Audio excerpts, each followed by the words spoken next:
Halo semuanya, pernah kepikiran gak sih sesuatu yang tadinya dianggap najis dalam ajaran Islam, ternyata bisa berubah jadi suci?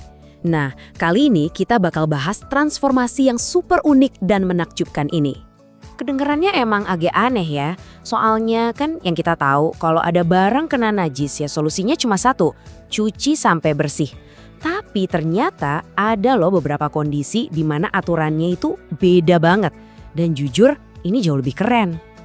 Yep, ada 3 kondisi super spesial di mana sebuah zat najis itu bisa ibaratnya berubah nasib, statusnya bisa jungkir balik jadi suci. Penasaran? Oke, kita bedah satu-satu ya. Kita mulai dari yang pertama, ini contoh yang paling klasik, arak yang berubah jadi cuka.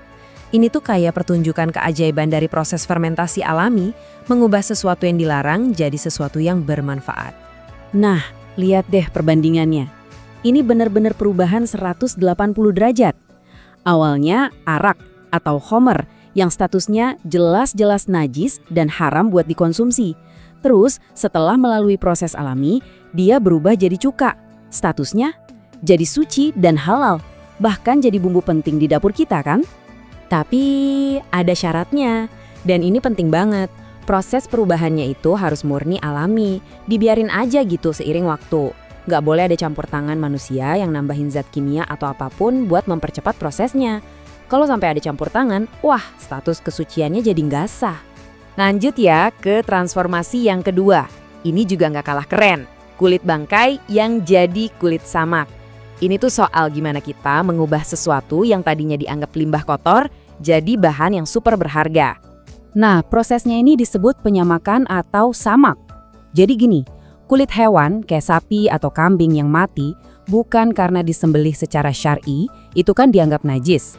Tapi lewat 3 langkah ini, dibersihkan total dari sisa daging dan lemak, dicuci bersih, terus dijemur sampai kering kerontang. Kulit itu bisa berubah total.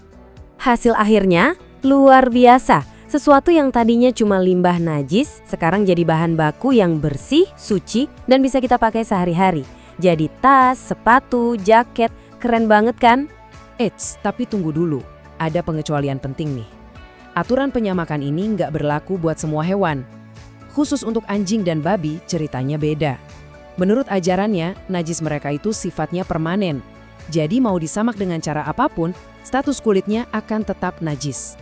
Oke, kita sampai di transformasi ketiga dan mungkin ini yang paling bikin kita mikir, yaitu soal makhluk yang hidup di tempat-tempat najis.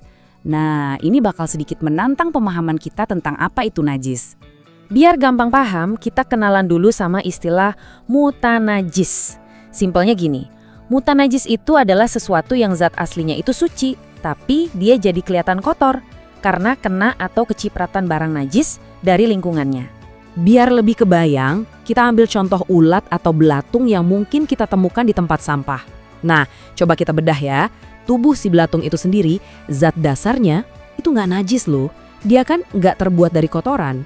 Tapi bagian luarnya, kulitnya, itu pasti kotor karena dia hidup dan guling-guling di lingkungan yang najis. Jadi solusinya gimana? Ternyata simple banget, sama kayak baju kita yang kena lumpur. Kalau belatung itu kita ambil, terus kita cuci pakai air sampai semua kotoran luarnya hilang, ya dia balik lagi ke status aslinya, suci. Oke, setelah kita tahu 3 transformasi ajaib ini, pertanyaannya sekarang, apa sih pelajaran penting di baliknya? Kenapa hal-hal kayak gini tuh penting buat kita pahami? Nah, ini dia intinya. Aturan-aturan ini tuh bukan cuma soal teknis bersih kotor atau suci najis. Di baliknya ada filosofi yang dalam banget. Tentang menghargai proses perubahan jadi lebih baik, tentang melihat potensi kebaikan dalam segala hal, dan yang gak kalah penting, tentang jangan buang-buang sesuatu yang sebenarnya masih bisa diubah jadi berguna. Jadi sebagai penutup, coba deh kita renungin pertanyaan ini. Konsep transformasi dari najis jadi suci ini bisa jadi kacamata baru buat kita melihat dunia. Ini ngajak kita buat selalu nyari potensi perubahan dan kebaikan, bahkan di tempat-tempat yang paling gak kita duga sekalipun. Keren kan? Terima kasih banyak ya sudah menyimak.